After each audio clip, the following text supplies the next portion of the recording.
Okay, so yesterday we rigged the character. That was what it was called. And we put like the bones in and we made sure it rotated correctly.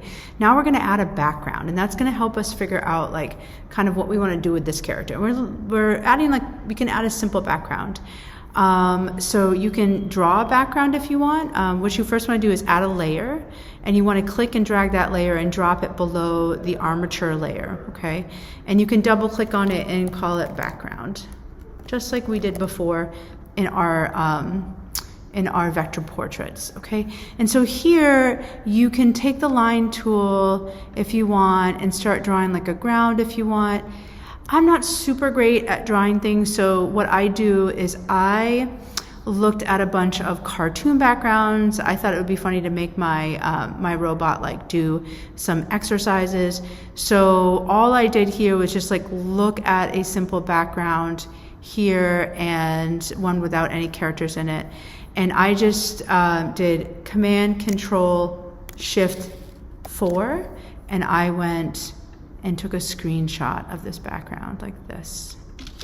And then I went into Animate, into that layer, and I pasted it. And then I went to my free, this is the free transform tool. This is the tool that you want to use when you want to resize anything or move it. It's not the selection tool. That's not going to work in this program the same way as it did in Adobe Illustrator.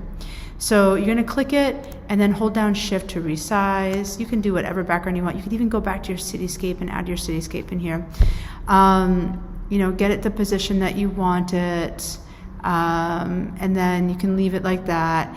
Now here, what I want to do is I'm gonna lock this layer down for a minute. I'm gonna go up to my armature layer and use my free transform tool. She's not really the correct size for this, so I'm just gonna do this, Command plus, and move her around like that, okay?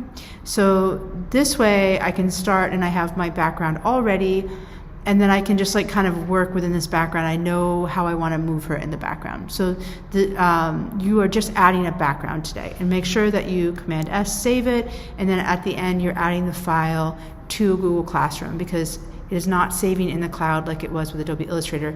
It is going to save, even when I say save as, it doesn't give me the option of saving in the cloud. So make sure you save it and add it to Google Classroom, and put it on the computer too, so that you can start where you left off tomorrow.